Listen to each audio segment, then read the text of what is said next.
নমস্কার, আজকে আমি আপনাদের সুজি দিয়ে একটা স্ন্যাক্স তৈরি করে দেখাচ্ছি, যা তৈরি করা খুবই সহজ, খেতে দারুণ লাগে, যা তৈরি করে দিলে সবাই খেতে খুব পছন্দ করবে।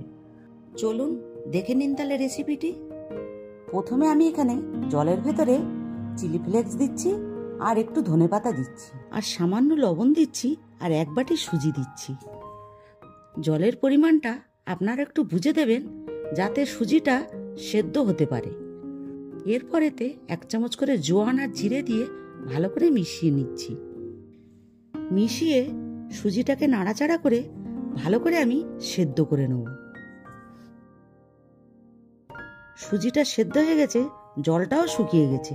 এরপর আমি নাড়াচাড়া করে নামিয়ে একটু ঠান্ডা করতে দেব।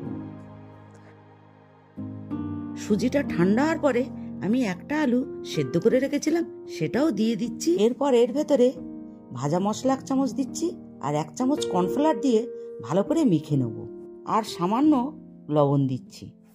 দিয়ে ভালো করে মেখে আমি একটা ডো তৈরি করে নেব।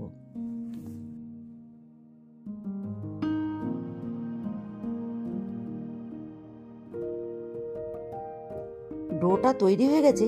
এরপর আমি হাতে একটু তেল লাগিয়ে নিয়েছি। এরপর ডোটার থেকে অল্প অল্প করে নিয়ে আমি একটা বলের মতন করে নেব।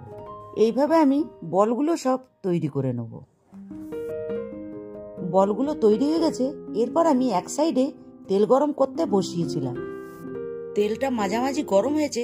এরপর আমি বলগুলো সব দিয়ে দিচ্ছি। দিয়ে এগুলো আমি আস্তে আস্তে করে ভেজে নেব, একটু লাল করে। এইগুলি ভাজা হয়ে গেছে, দেখুন। আপনারা ঠিক এইভাবেই ভাজবেন।